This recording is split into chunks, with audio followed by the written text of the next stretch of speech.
Oi, pessoal, tudo bem? Então, para completar o nosso conteúdo sobre as escolas de formação do direito, ficou faltando falarmos sobre o positivismo jurídico, né? Na verdade, nós até começamos a conversa sobre o positivismo jurídico, mas para que isso fique bem completo, vamos trabalhar com esses dois últimos tópicos, né, do material 2 que foi disponibilizado para você. Então vamos lá. Retomando aí algumas ideias, né, nós precisamos entender que o positivismo jurídico representa o grande contraponto à escola justnaturalista. Então, de um lado, nós temos uma escola extremamente antiga que defende que o direito ele segue a ideia de uma lei natural, uma lei eterna, imutável, aplicada em todo momento para todas as pessoas em qualquer lugar.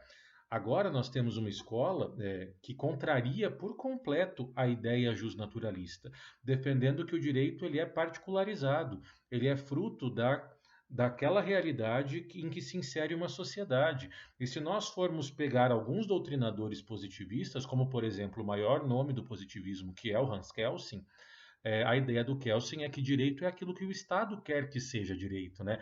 O Estado é a grande fonte geradora e reconhecedora da regra jurídica e do direito como um todo. Então, na perspectiva da teoria pura do direito, que é o nome que se dá ao livro que o Kelsen escreveu, um dos livros, né, mas é o mais conhecido, dentro da ideia da teoria pura do direito, é direito, na perspectiva de Kelsen, aquilo que está determinado, né, registrado, positivado pelo Estado, pelo governo, né? Então é o governo que vai ditar as regras jurídicas. Kelsen não reconhece as lacunas da norma jurídica, né? O que é lacuna? Lacuna é a ausência de norma. Então, para Kelsen, se não tem uma norma para tutelar aquela situação, é porque o Estado não quis produzir uma norma para aquilo. Se nós pegarmos outros positivistas, como Norberto Bobbio, o seu material trata dos dois, Bobbio já reconhece a existência de lacunas, já entende uma forma um pouco mais amena do positivismo jurídico, continua defendendo a importância do registro escrito, né, das regras jurídicas, do direito ser proveniente de uma escolha estatal, mas Bobbio reconhece a interferência de outras áreas do conhecimento, o que para o Kelsen é um absurdo. Direito é uma ciência pura, e tem que ser puro na visão de Kelsen. Não pode sofrer influência da moral, não pode sofrer influência da história, da cultura, da sociologia ou de qualquer outra área do conhecimento. Direito é direito e ponto final. Para Bobbio, as coisas são um pouquinho mais simples, né? Mas quando nós pensamos em positivismo jurídico, é indispensável trabalharmos com aquela estrutura normativa, que você certamente já viu e já estudou, que é a chamada pirâmide normativa de Kelsen. Como que ela funciona? Lá no seu material nós temos uma representação, né? Um triângulo onde foram colocadas uma suposta hierarquia de normas jurídicas. Você provavelmente identificou quando você aprendeu isso, né, com algum professor, que a pirâmide normativa de Kelsen coloca a Constituição como a norma mais importante. Isso é uma parte da teoria de Kelsen, né? Na verdade, Kelsen reconhece dois planos jurídicos, dois mundos jurídicos distintos, que podem ser analisados conjuntamente. A representação que está no seu material é a análise completa da teoria do Kelsen, da hierarquia das normas, né? Mas também podem ser analisados separadamente. Kelsen identifica um plano que ele chama de plano lógico-jurídico. E o que é esse plano lógico jurídico? É o plano da norma hipotética, da norma abstrata. E um outro plano que ele identifica é o plano jurídico positivo. E o que é o plano jurídico positivo? É o plano da norma registrada, da norma escrita, da norma positivada. No plano jurídico positivo, que é o plano da norma escrita, a norma mais importante é a Constituição. Norma escrita mais importante. Mas qual é o problema?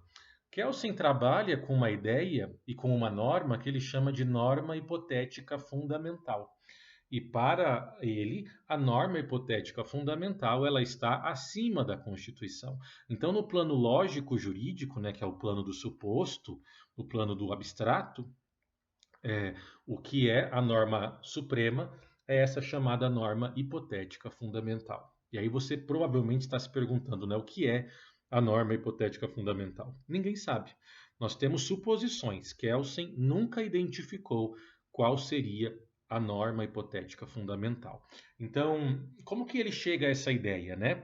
Ele constrói o pensamento sobre a hierarquia das normas e coloca a Constituição no topo, dizendo que todas as normas infraconstitucionais buscam a sua fonte de validade na Constituição. Ok. Até que ele foi questionado, e a Constituição busca a sua fonte de validade onde? E para responder essa pergunta, ele cria essa chamada norma hipotética fundamental. Então, a Constituição busca sua fonte de validade na norma hipotética fundamental. O problema é que esse raciocínio pode ser levado ao infinito. E a norma hipotética fundamental busca sua fonte de validade onde? E aí não tem fim mais esse raciocínio, né? Mas ele cria uma resposta abstrata para responder uma teoria em que ele constrói de maneira concreta. Porque ele diz que é direito aquilo que está escrito. Mas existe um problema nisso, tá? Direito é aquilo que está escrito, mas você está baseando a norma mais importante do Estado em uma perspectiva completamente abstrata, em uma norma não registrada. Enfim, aí são algumas críticas que se colocam sobre a teoria pura do direito, né? Então, analisando o que está no seu material, como que fica a pirâmide normativa, né, ou chamado triângulo normativo de Kelsen? Nós temos no topo a norma hipotética fundamental, a norma mais importante. Abaixo nós temos a Constituição, depois nós temos as leis, decretos e resoluções e portarias. Então, a teoria de Kelsen, de maneira completa, prevê no ápice, no topo da pirâmide, a norma hipotética fundamental, e a Constituição se submete a ela. Eu comentei com vocês que existem algumas possibilidades, algumas ideias, algumas sugestões, né, que doutrinadores fazem sobre o que seria a norma hipotética fundamental. Nós temos doutrinadores que sustentam que a norma hipotética fundamental é o direito internacional público, nós temos doutrinadores que vão falar que a norma hipotética fundamental é a proteção aos direitos humanos, outros vão trabalhar que é a ideia de paz, que é a democracia, enfim, nós temos várias possibilidades, né? O que é importante nós entendermos é que em nenhum momento Kelsen identificou essa chamada norma hipotética fundamental. E para a gente fechar, o último tópico do material fala sobre essa dicotomia, né? Esses dois pontos, esses dois contrapontos, direito natural e direito positivo, escola justnaturalista e escola justpositivista. Será que ainda se mantém essa absoluta separação, esse distanciamento tão grande, né? E aqui é colocado e trazido para você uma reflexão do professor Tércio Sampaio, um dos grandes nomes do direito ainda vivos, né? Ainda vivo. Tem vários livros sobre direito constitucional, sobre teoria geral do direito, inclusive. E a ideia que ele trabalha é que hoje nós conseguimos observar uma aproximação entre o direito natural e o direito positivo. E qual é a ideia por detrás disso? Nós sabemos que o direito natural ele se pauta por algumas premissas, por algumas verdades que ele reconhece, como por exemplo, fazer o bem, agir honestamente, dar a cada um o que lhe é devido por direito. Se nós analisarmos o direito positivado, o direito escrito, praticamente todas as normas escritas reconhecidas pelo Estado derivam dessas regras de agir honestamente, de viver honestamente, né, dar a cada um o que é devido, fazer o bem.